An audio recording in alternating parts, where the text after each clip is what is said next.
Now we're going to stitch the head. First thing we're going to do is just baste the gusset in place with a single length of the brown upholstery thread.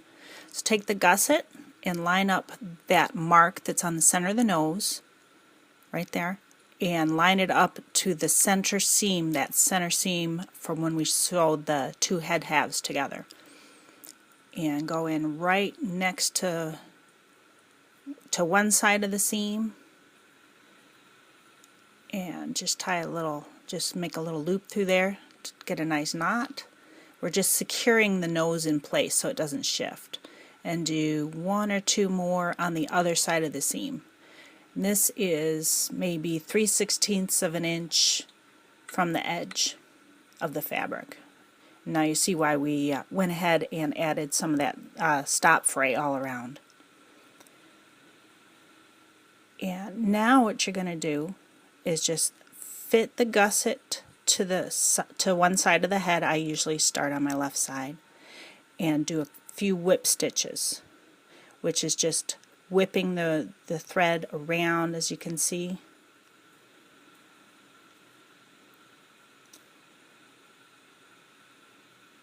That's called a whip stitch.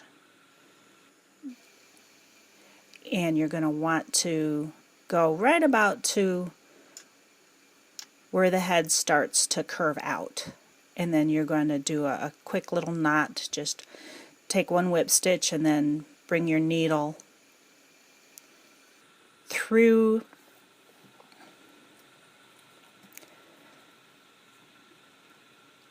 and then just snip that off. And the reason I do this is I don't like to do one side first entirely and then the other, because the head sometimes gets a bit lopsided. So now I'm going to tie another knot in the thread, and we will start back at the nose and do the other side and whip stitch that to about the same place as you did the left side.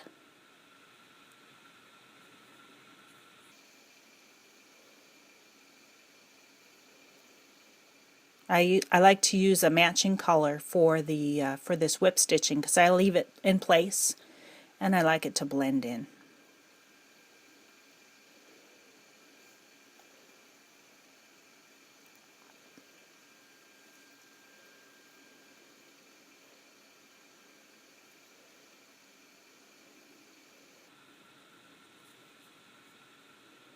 And again, one more time, we'll just bring the needle through that loop to kind of knot it there.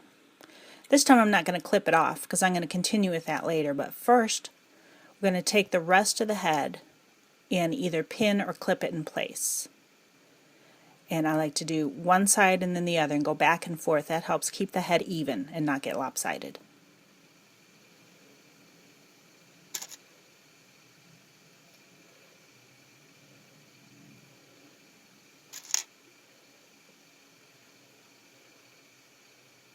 Keep using your fingers to get all the fur to make sure it stays on the inside.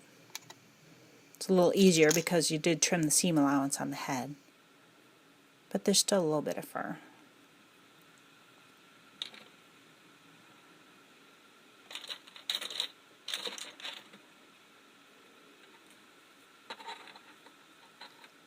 And then go ahead and thread the needle again. And continue with your whip stitching.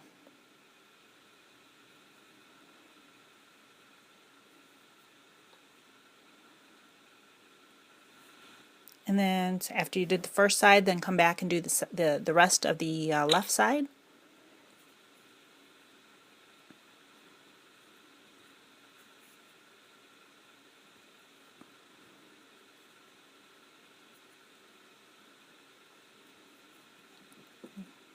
And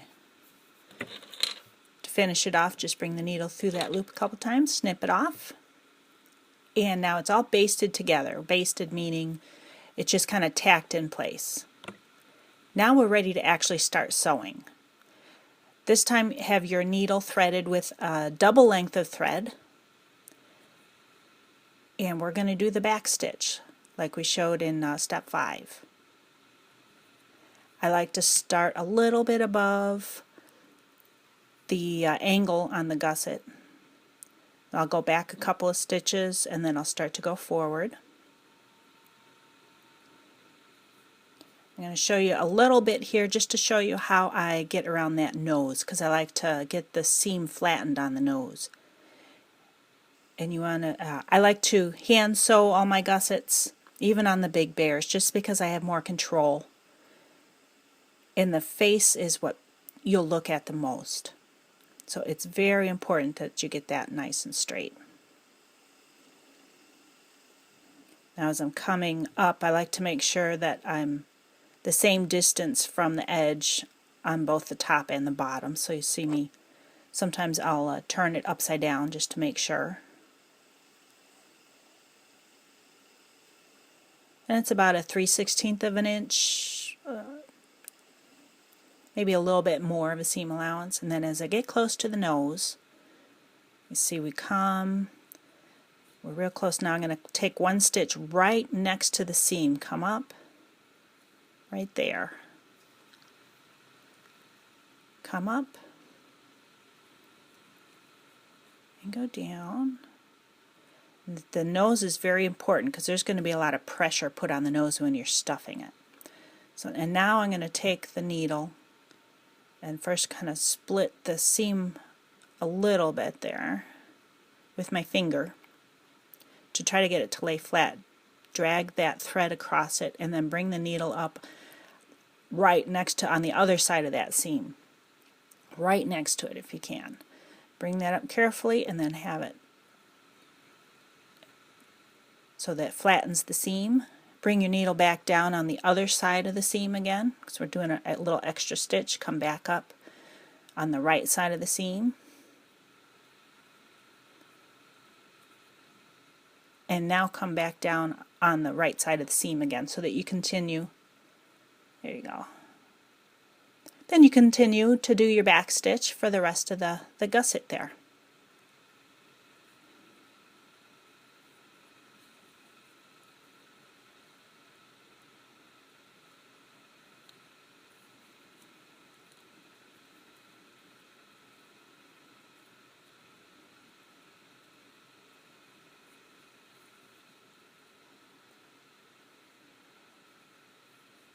And I try to go about, it's not imperative that it's exactly, but I try to go about the same amount up on both sides.